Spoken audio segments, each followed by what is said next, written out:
Ladies and gentlemen, good evening.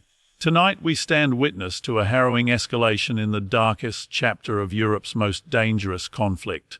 In a single night, Russia unleashed nearly 500 strike drones and over 40 missiles on Ukrainian cities, including Kyiv. A barrage that lasted more than 12 hours. France 24+3 Al Jazeera 3 Kyiv Independent +3 let that sink in, saw hundreds of flying warheads cutting through the night skies seeking destruction. This is no occasional skirmish. This is an aerial blitz, a ruthless display of power aimed at terrifying civilians, tearing apart infrastructure, and testing the limits of Ukraine's very survival. When a state strikes with that ferocity, not just in duration, but in scale, it is declaring to the world we are in no mood to relent. And make no mistake, the target is not just military installations, it is neighborhoods, clinics, homes and ordinary men, women and children.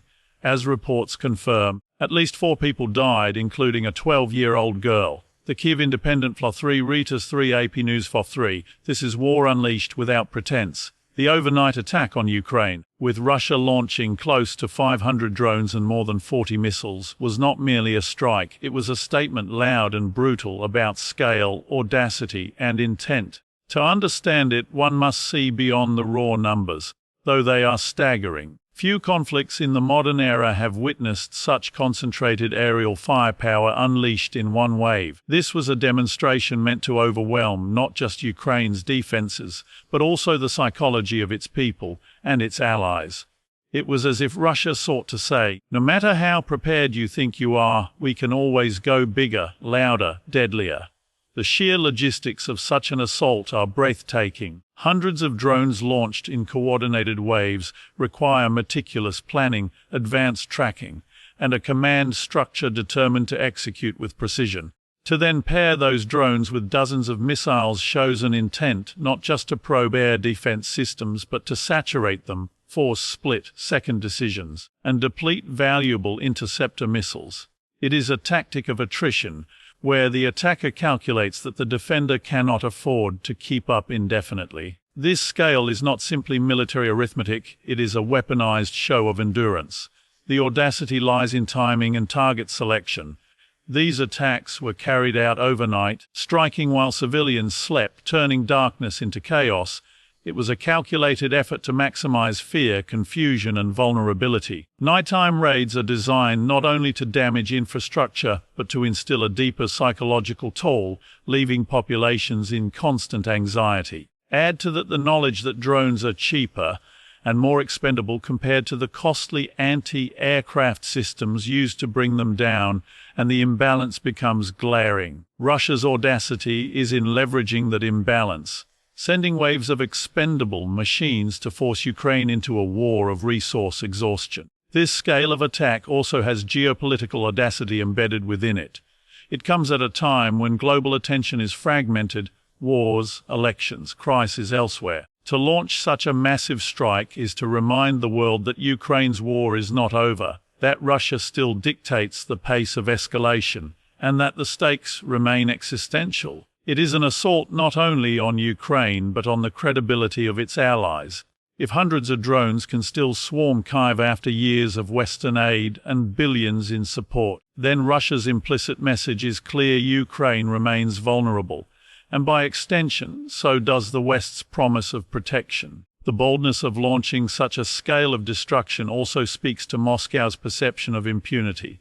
To rain down hundreds of war machines in one night is to say, we can still afford this, we can still produce, and sanctions have not broken us. It is a test not just of Ukraine's defenses but of Western will. Will allies replenish Ukraine's systems as quickly as Russia can launch new waves? Will publics far from the front lines care enough to sustain the effort? In essence, the scale and audacity of this assault were not just about physical damage. They were about spectacle, intimidation, and messaging. They reveal a strategy that goes beyond the battlefield, aiming instead to fracture resolve, exhaust resources, and erode unity.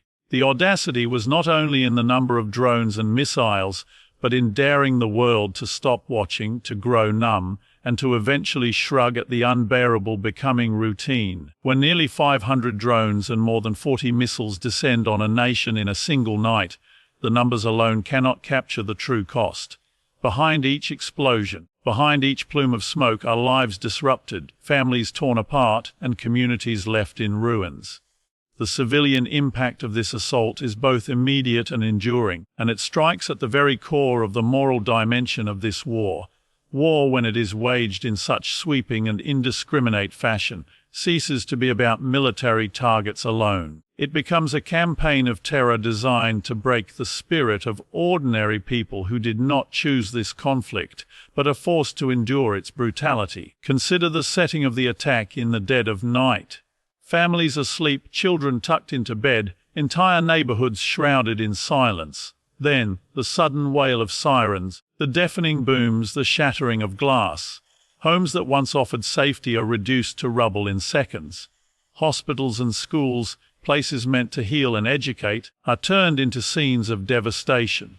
In Kyiv and other cities, reports confirm that civilians died, including children. A 12-year-old girl lost her life in this onslaught. A reminder that no matter how carefully the attackers may claim to select targets, the consequences are borne by those least equipped to defend themselves. The human cost is not only measured in casualties but in trauma. A child who survives such a night does not emerge unscathed. The sound of a drone buzzing overhead becomes a source of lifelong fear. Parents live with the constant dread that they may not be able to protect their children from the next barrage. Grandparents who remember a different era of war are forced to relive the terrors of their youth. This trauma accumulates, spreading through generations, and it is perhaps the most insidious weapon of all: the destruction of peace of mind, of a sense of normalcy, of the belief that tomorrow might be safer. The moral dimension becomes even clearer when we examine the intent behind such attacks. Launching hundreds of drones and dozens of missiles is not about precision. It is about saturation. It is about overwhelming defenses and accepting, perhaps even embracing, the inevitability that civilians will die. That intent strips away any veneer of justification. The question is no longer whether this is a military strategy, but whether it is an assault on humanity itself. International law is explicit: civilians are not to be targeted. Yet, when the methods chosen make civilian deaths inevitable, how can it be seen as anything but a calculated disregard for human life? There is also the broader moral toll on the global community. Each time images emerge of burning apartment blocks, of bloodied survivors pulled from the wreckage, of funerals for children whose lives ended too soon, the world is forced to reckon with its own responsibility. To watch and do nothing, to condemn but not act, is to become complicit in the normalization of such horror. Civilians are not collateral. They are the very measure of whether we as a world still believe in the sanctity of human life in times of war. This is why the moral dimension cannot be brushed aside as a secondary issue. Wars may be fought between armies, but it is civilians who pay the greatest price. Their suffering exposes the brutality of the aggressor and challenges the conscience of the world. Every shattered home, every lost child, every life forever altered serves as a reminder that this is not just about territory or politics. It is about the moral lines that should never be crossed, and yet, night after night, are being obliterated in fire and blood.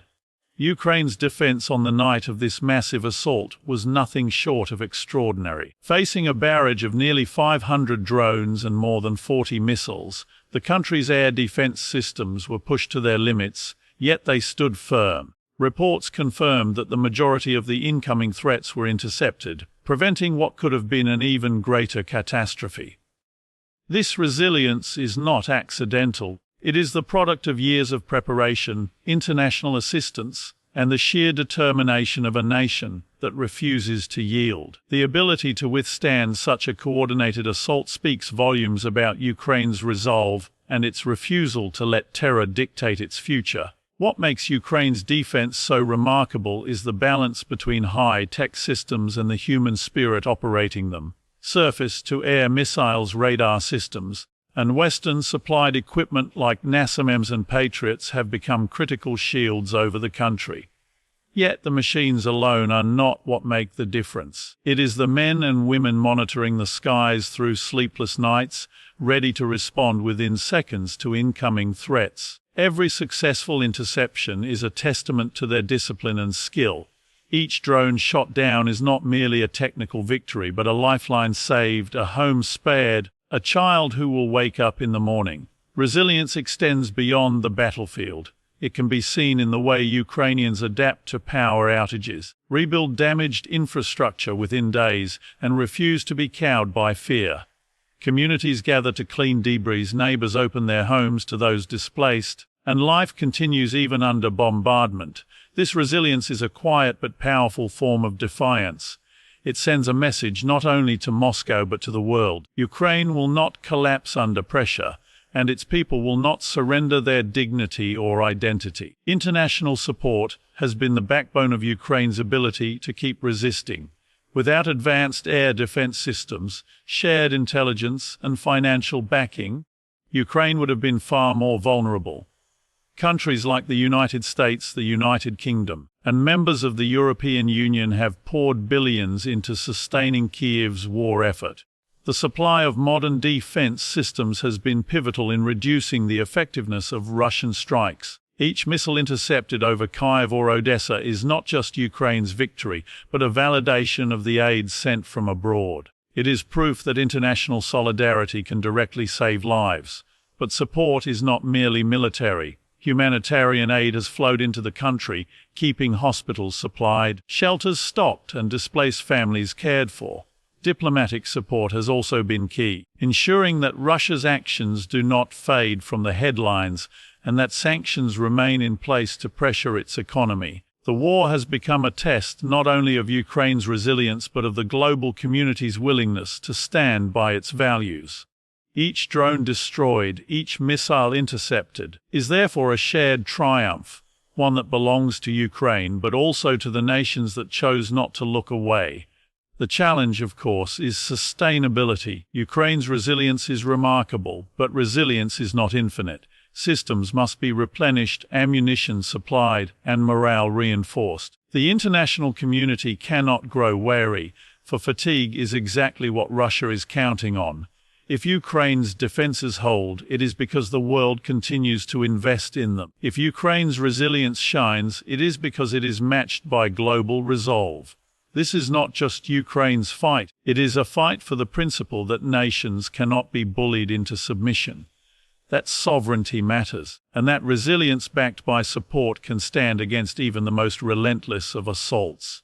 Responsibility for this overnight assault lies squarely with Russia. Launching nearly 500 drones and over 40 missiles in one night is not an accident of war, nor is it the result of some unavoidable military necessity.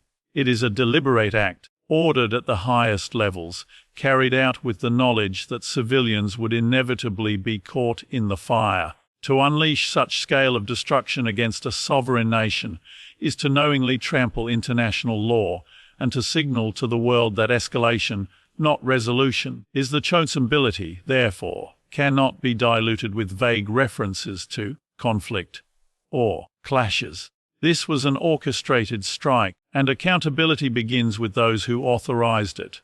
Consequences must follow, because without them such behavior is only rewarded. If Russia can bombard Ukraine's cities with hundreds of aerial weapons and face little more than condemnation and symbolic sanctions, then what incentive is there to stop? Every act of aggression tolerated without real repercussions only emboldens the aggressor.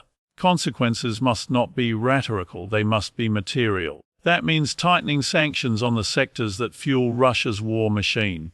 Energy exports, technology imports, and financial flows that sustain its capacity to produce drones and missiles in such quantities. It also means going after enablers, whether they are countries supplying components or networks that allow Russia to evade restrictions.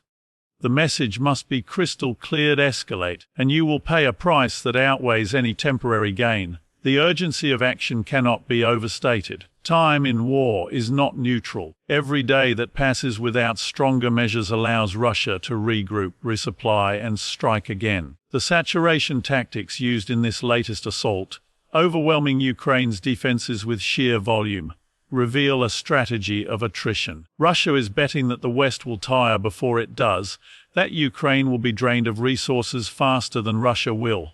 That is why urgency matters. Delayed weapons shipments, slow political processes, and half measures all play directly into the hands of the aggressor. The response must be swift, decisive, and sustained. Action must also go beyond punitive measures. It must translate into bolstered defenses for Ukraine.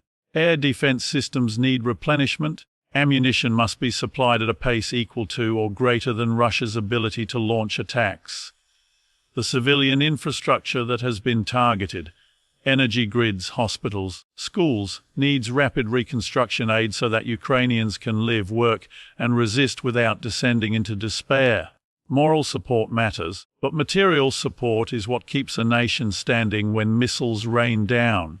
The responsibility, then, is twofold: Russia's responsibility for launching this campaign of terror, and the international community's responsibility to ensure that such conduct does not become normalized. The consequences must be real, not symbolic, and the urgency for action must be treated as life or death, because that is exactly what it is. Every drone intercepted, every missile blocked, every sanction that bites. These are not abstract policy wins. They are lives saved, futures preserved, and a message sent to every would-be aggressor that the world will not stand idly by while terror is waged from the skies. So, what do we demand? We demand the world wake up. We demand that Ukraine gets the support, militarily, diplomatically, morally, to withstand this barrage. We demand that Russia face consequences not just in statements, but in action.